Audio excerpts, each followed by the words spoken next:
Heading to the PlayLive to play some poker. There's a 3K no limit hold'em tournament, but no, I'm going to play a 1K mixed game tournament.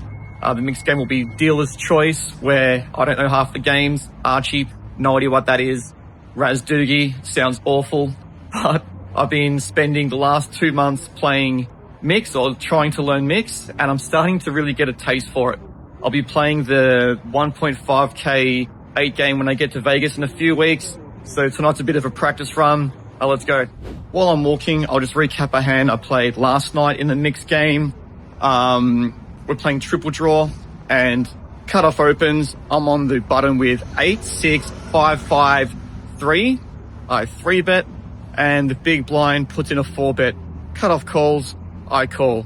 And I just simply don't know this game well enough at all to know how I'm going against a 4-bet here. Big blind discards 1, cutoff discards 2, I draw 1, and big blind checks, cutoff checks, and, well, this is a bit weird. I absolutely no idea what I'm doing in this game. Got a great draw to the 86. I'm probably going to get check raised here, so I check. I draw an ace, he goes check, check, I check again. Big blind starts laughing, I start laughing because we both don't know what's going on. This time I draw a 2, so I've paired the 2. Now I know that's a good thing. Checks to me again, I bet, and this time the big blind check raises me and the cutoff folds. And I'm going, well, I've got a good draw to an 86. I could be drawing dead. Don't know what I'm doing. Getting a good price. All these competing factors, and I just mucked it. Big blind says he has a 76, and he says that he was check raising me on the flop because he wants to push out the other player. And I'm like, yeah, that's not a bad strategy. It's a good little trick to know. I'll use it for next time.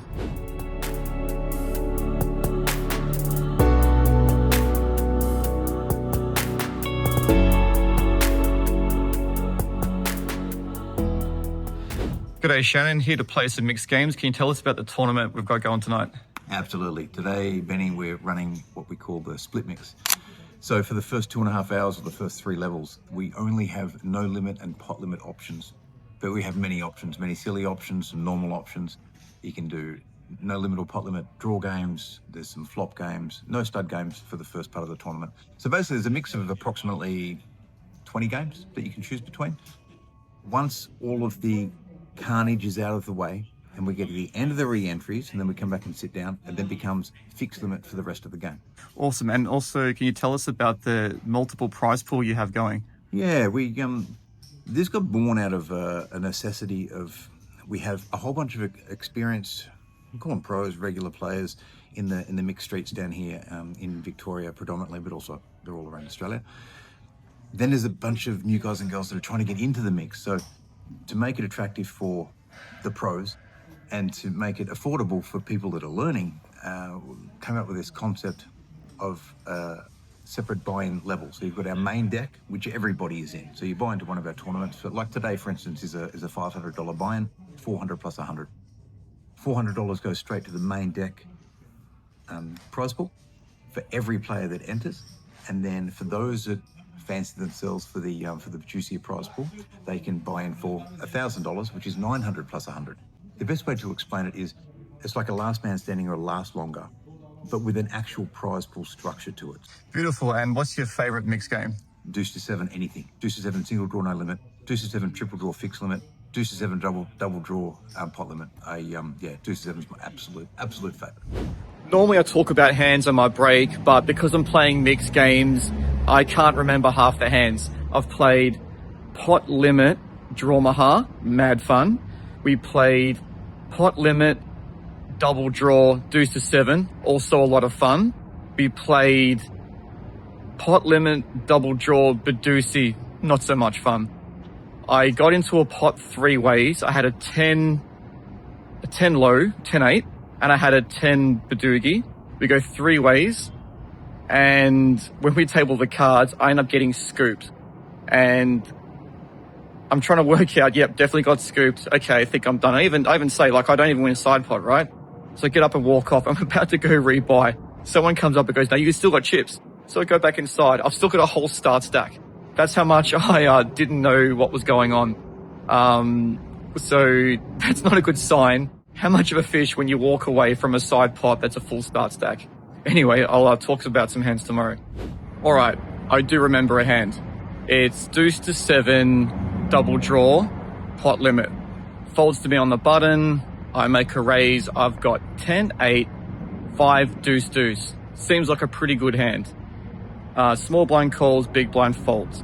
And I'm just deciding, do I want to draw to the 10 or do I want to draw to like 8, 5 deuce?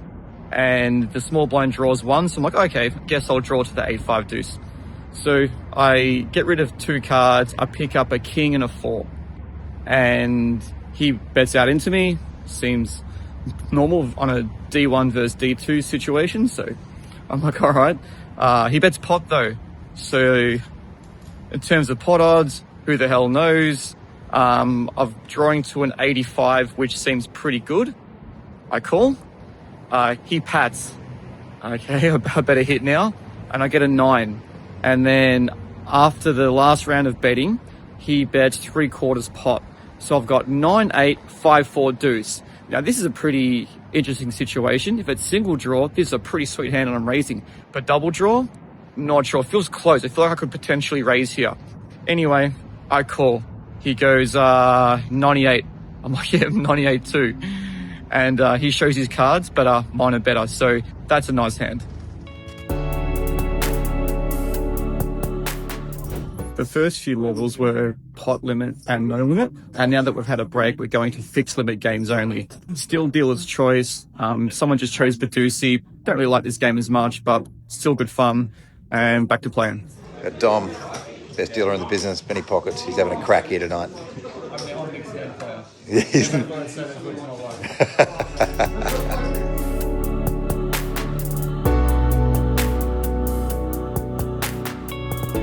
Let's see if we can remember some hands from the tournament. So the very first hand of the tournament, we're playing pot limit draw maha. And there's 1 limper. I'm in the small blind. I've got ace jack suited, 9 something suited. And it's a pretty ordinary 5-card draw hand.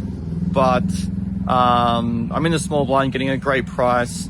I'll just limp in, see a flop, see if I hit, and then maybe draw to like a pair of aces or a pair of jacks. So I call and the flop is jack 8-3 rainbow, checks around. And I go to draw 4 and just keep my jack. And they tell me, no, you must only draw 3 or less. So I'm like, all right, I'll keep my jack and I'll keep a 9 that's got the backdoor flush draw. So I keep the jack 9 and I hit another jack and another 9. So I've got 2 pair now for the 5 card. And I got a set of jacks for the Omaha side.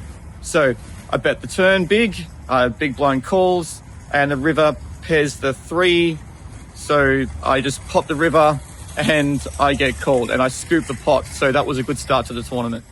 Very next hand in draw maha, under the gun opens, I call the button. I've got ace, queen, 10, 10, 5, 2 suit, 3 suit.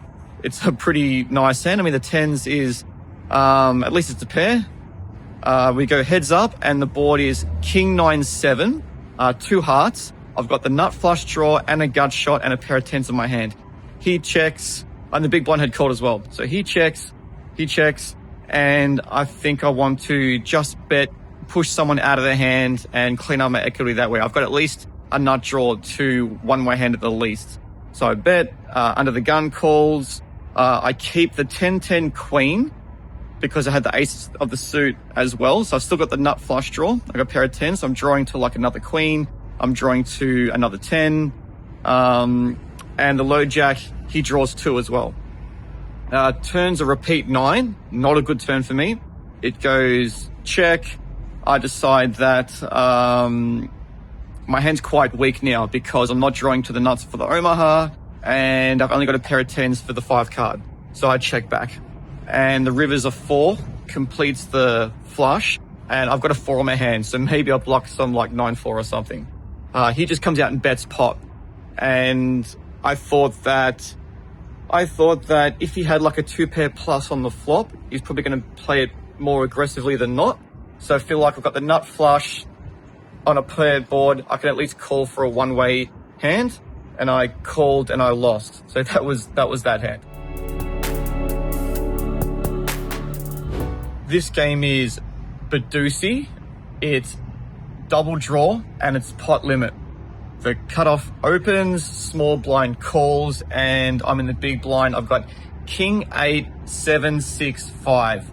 So I've got a very rough draw to 87, and I do have a Badugi draw to the 87. So I discard 1, I draw a 10, so it goes discard 2, I discard 1, I draw a 10.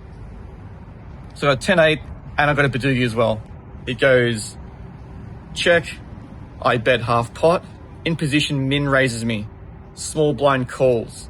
And this is where my complete never played Badusi or Badesi, whatever the hell I'm playing, I've never played in my life, I call. It goes draw 1, I pat. I figure 10-8 should be 10-8 with both a low and a Badugi, should have at least some equity of some sort. I pat, the guy behind pats. And after the second draw, it goes check, check, check. And I just lose that hand straight up.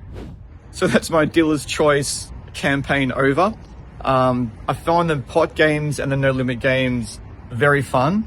The limit games, we played some Bigo, I enjoyed that. The Dromaha, I love Dromaha. Not a huge fan of the Badusi and the Badesi and those kinds of things because I've played very limited Badugi, but when I have played it, it was 4 cards only. And when I'm playing 5 cards, I don't have a feel for how often a Badugi is good or not. Like in regular Badugi, maybe you go with a Jack High Badugi in some spots, but in 5 card, not sure, because you should be able to make Badugis a lot easier. So just not knowing how the hands work, don't like that game. Anyways, a lot of fun mixed games. I will be back to play again. I'm going to play the 8 game in the World Series, plus some other mixed games. And never thought I'd say this, but I'm a mixed game player now. Well, I'm a mixed game wannabe player.